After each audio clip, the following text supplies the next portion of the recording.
si c'est un homme ou une bête.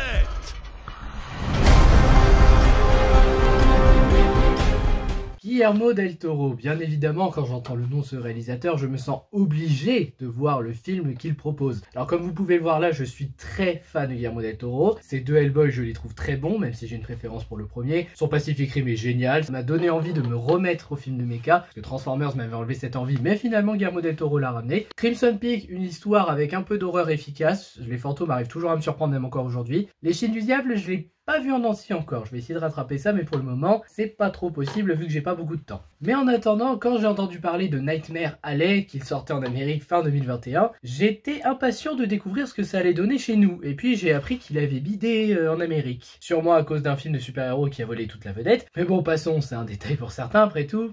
Injustice quand même. Donc aujourd'hui nous allons parler de Nightmare Alley qui n'est pas dans tous les cinémas de France et j'avoue que c'est assez surprenant, mais il faut quand même qu'on en parle parce que c'est un Guillermo del Toro et les Guillermo del Toro il faut les voir au cinéma si c'est possible. Mais est-ce que ce nouveau film qu'il a réalisé, Nightmare Alley, qui apparemment de ce qu'on a vu n'a pas le côté fantastique que Guillermo del Toro met d'habitude dans ses films, donne un film très réussi? Eh bien on va voir ça tout de suite, mais commençons d'abord par l'histoire de Nightmare Alley. Stanton Carlisle traverse une phase difficile et rencontre des forains avec qui il s'associe et dont il apprend les numéros afin d'acquérir beaucoup d'expérience. Plusieurs années plus tard, il décide de partir avec Molly dont il est fou amoureux afin de réaliser ses propres numéros et repousser les limites de ce qu'il a appris. Pour y parvenir, il rencontre le docteur Lilith, une psychiatre très talentueuse et très appréciée par beaucoup de personnes riches, avec qui il va s'associer afin d'avoir le plus d'argent possible et d'arnaquer tout le monde. En gros, c'est l'histoire du film. Oui, je sais, c'est résumé un peu grossièrement et je m'en excuse, mais j'ai quand même essayé de vous faire un résumé sans spoil. Et j'avoue que c'est pas facile quand c'est un film avec deux histoires. Et qu'est-ce que j'ai pensé de ce Nightmare Alley de Guillermo del Toro? Eh bien, même si ce n'est pas son meilleur film, en même temps faire mieux que le Labyrinthe de Pan ça va être très difficile,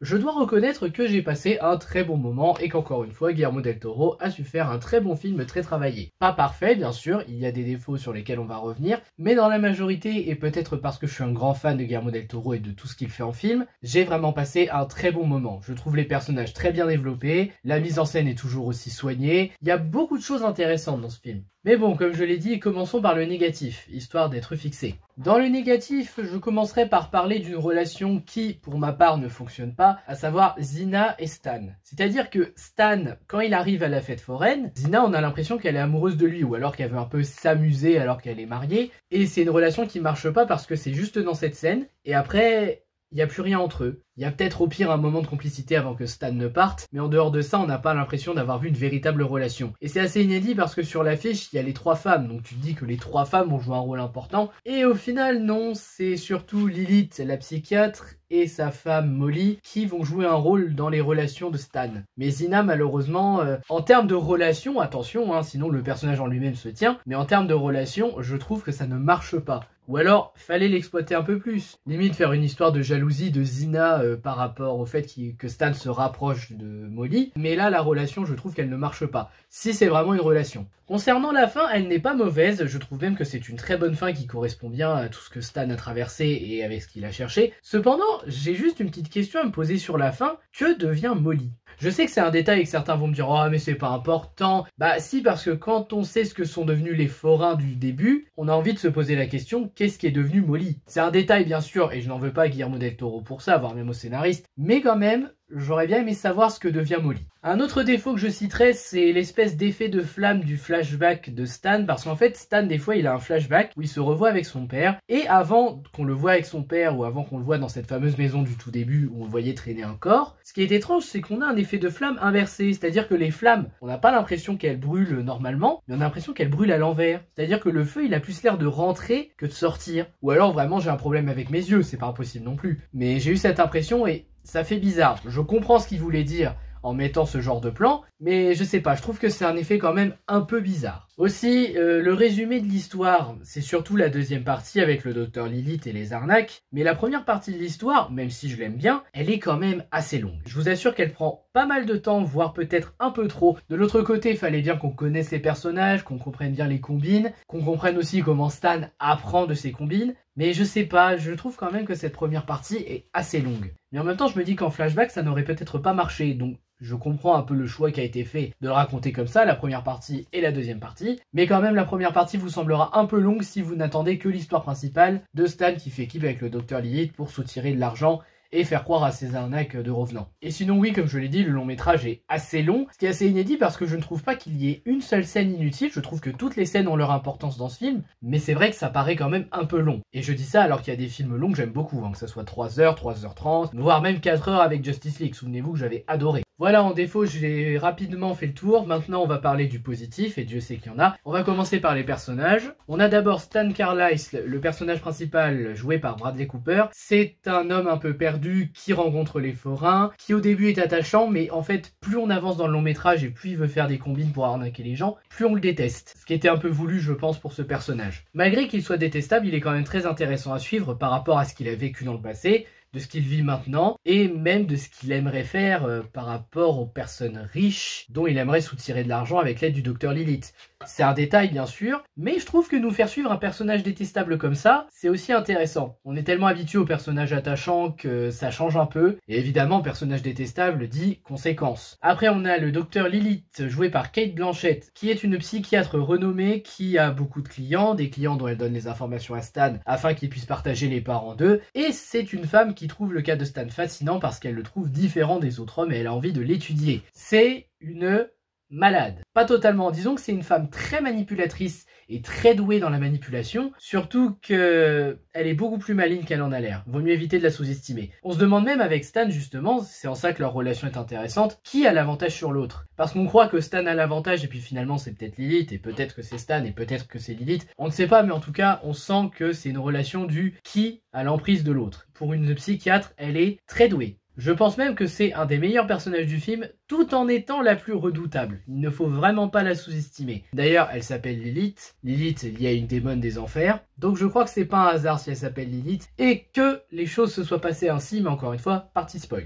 Après, on a Molly, jouée par Rooney Mara. C'est la femme de Stan, ou du moins elle est tombée amoureuse de lui à la fête foraine. Elle est tombée amoureuse du jeune homme qui apprenait les combines, qui apprenait à rejoindre la famille de la fête foraine. Et elle est assez attachante dans sa personnalité. Ce qui est assez rigolo parce que si on devait comparer Lilith et elle, on aurait l'impression que Lilith, c'est le démon, ou du moins le chemin des enfers, et que justement Molly, ça serait le chemin du paradis, de l'ange. Parce que Molly, certes, elle fait des combines avec Stan, mais on a l'impression que c'est un peu la figure de l'innocence de ce film. Et ça fonctionne assez bien, surtout par rapport au fait que Stan, il a commencé dans l'innocence, et il commence peut-être à virer du côté démon.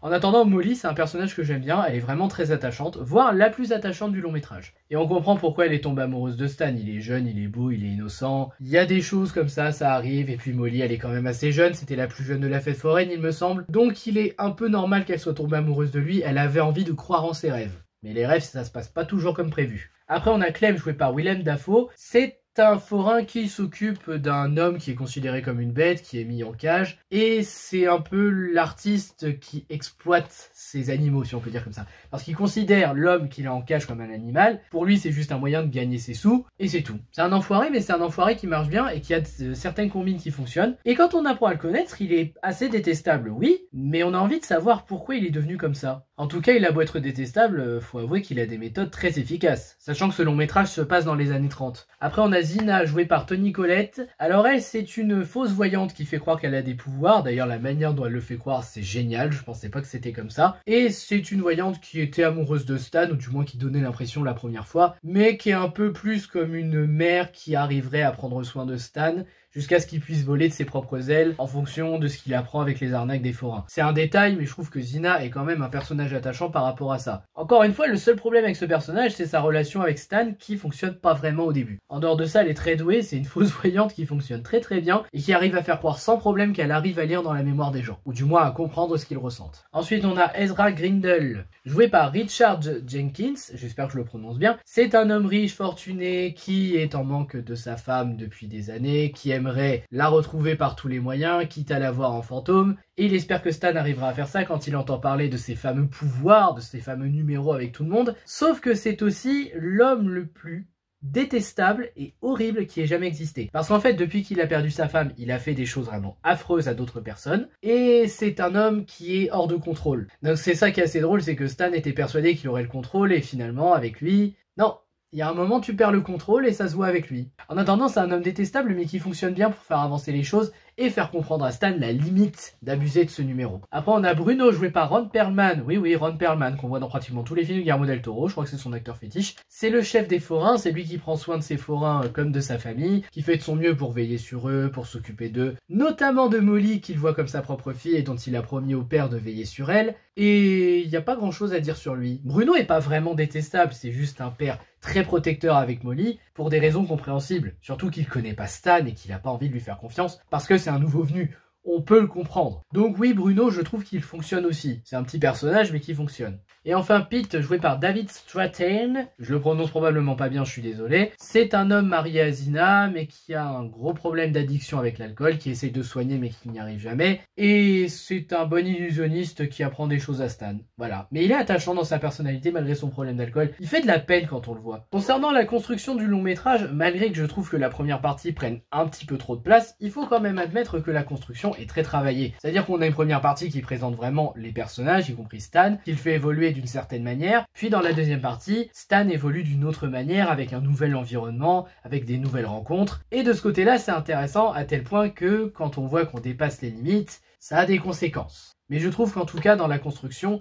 l'histoire est bien faite. En termes de symbolisme, il y a pas mal de choses, comme le numéro des revenants pour les forains, l'alcool pour Pete qui est vraiment une dépendance absolue, il peut pas s'en passer une seule fois, une seule nuit, l'argent pour Stan qui a toujours envie d'en avoir encore et encore plus, ou même le nom du docteur Lilith, comme je l'ai dit, qui est associé aux enfers. Donc on a du symbolisme assez efficace dans l'ensemble. En termes de mise en scène, je n'ai rien à dire, on retrouve la mise en scène habituelle de Guillermo del Toro qu'il gère toujours aussi bien, sincèrement, c'est une mise en scène vraiment très bien travaillée qui vaut la peine d'être vue. On arrive à comprendre toutes les scènes en fonction de ce qu'il veut raconter, même par rapport à la tension qu'il veut apporter, qu'il arrive à renforcer grâce à cette mise en scène. Donc de ce côté-là, non, je n'ai rien à dire, question mise en scène, Guillermo del Toro, il maîtrise toujours aussi bien. Il y a plusieurs évolutions intéressantes dans ce long métrage, notamment Stan. Bon, il y a aussi Molly par rapport au fait qu'elle apprend à connaître le nouveau Stan qu'elle a aujourd'hui. Il y a le docteur Lilith aussi par rapport au fait qu'elle trouve Stan fascinant. En tout cas, dans ce trio, il y a réellement des évolutions intéressantes à suivre. En parlant de ça, la retranscription dans les années 30 est assez bien réussie, que ce soit par les décors qui sont de qualité, les costumes qui sont franchement très efficaces et qui définissent bien les personnages,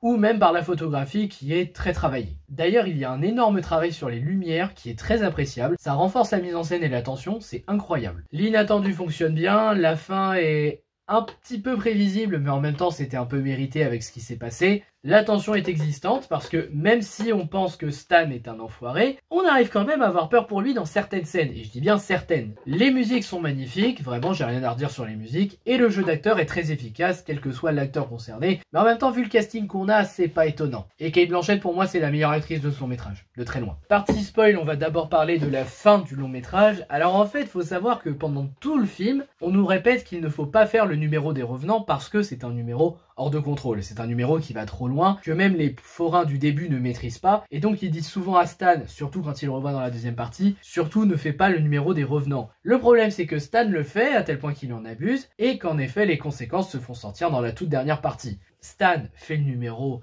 à une femme et son mari, le juge Charles je crois ou quelque chose comme ça, et donc la femme plus tard, pendant qu'il est en train de faire son numéro à quelqu'un d'autre, tue son mari et se tue elle-même pour rejoindre son enfant. Voilà, donc déjà il y a une conséquence. Et sinon l'autre conséquence c'est justement avec Ezra dont il perd le contrôle, dont il dit surtout ne vous approchez pas d'elle, il ne faut pas, parce qu'en vrai c'était Molly qui était déguisée en la femme d'Ezra, et quand celui-ci l'a découvert, il l'a menacé en mode je vais vous détruire, mais même si Stan réussit à le tuer lui et son homme de main, ce qui fait après qu'il va être recherché pour meurtre, Molly le quitte. Donc il va voir Lilith en espérant qu'il va pouvoir aller de l'avant en prenant l'argent, mais il s'est fait avoir parce que l'argent a été remplacé par des billets de 1 dollar plutôt que des billets de 1000 dollars, 100 dollars pardon. Et donc Lilith là dit clairement qu'elle a été fascinée par lui en effet, mais comme elle s'est rendue compte que c'était juste un homme obsédé par l'argent, elle a décidé de le trahir et de le faire passer pour le méchant de l'histoire, ce qui fait qu'il n'y a que lui qui est poursuivi à la fin, à tel point qu'il finit clochard, et donc quand il essaye de postuler à une nouvelle fête foraine afin de faire son numéro comme il le disait, et malheureusement ça marche pas, parce que déjà le numéro n'intéresse plus personne, mais parce que les fêtes foraines ça évolue, les numéros ils doivent changer, ça doit pas se répéter, et donc le patron lui propose quand même un rôle, mais pas à plein temps, juste à mi-temps, c'est-à-dire que ça sera un boulot qu'on connaît bien, qu'on a vu au début du film, le fou dans la cage. Donc concrètement oui, c'est ce qu'on appelle les conséquences de ses actes. Stan a visé trop haut, il a joué avec le feu, il a perdu.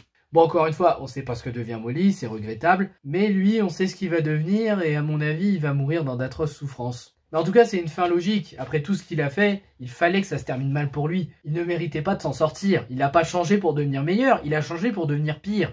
Et quand il s'est rendu compte du comment il était devenu pire, il n'a pas cherché à redevenir meilleur. Donc c'était logique que ça finisse ainsi pour lui. D'ailleurs, on y apprend aussi dans cette fin que les forains du début ont fait faillite. Donc apparemment, ça ne marchait plus. D'ailleurs, je voulais parler des relations. La relation qu'a Stan avec Molly, c'est une relation assez innocente. C'est une relation mignonne, c'est deux amoureux qui s'aiment, qui veulent faire leur vie ensemble. Et en fait, quand on voit la deuxième partie de l'histoire, donc quand Stan commence à faire son numéro avec Molly depuis plusieurs années maintenant, là ça se passe pas bien. Probablement la routine, le fait que Stan il veut que ça soit toujours parfait, mais Molly parfois elle fait quelques erreurs. Difficile à dire, mais en tout cas, c'est peut-être à cause de ça qu'il est plus intéressé par Lilith après. Mais moi je préfère me dire que c'est la métaphore du paradis et de l'enfer, à savoir Molly c'est le côté innocent, c'est l'ange, et Lilith c'est l'enfer, c'est le côté sombre. Il a perdu parce qu'il ne faut pas tromper sa copine, et il a perdu Lilith aussi parce qu'il a révélé sa vraie nature. Lilith le pensait différent des autres et finalement, il pensait qu'au fric. Et enfin pour finir, le passé de Stan au tout début, on apprend que le cadavre qu'il a mis au sous-sol et dont il a mis le feu à la maison, c'était sa maison à lui et c'était le corps de son père, parce qu'il ne supportait pas qu'il était vendeur de Bible, qu'il répandait la bonne parole. Et quand on voit ça, on se dit aussi que finalement Stan, il a peut-être jamais été innocent. Il a peut-être toujours été coupable, mais il a déjà commencé à jouer la comédie en arrivant chez les forains.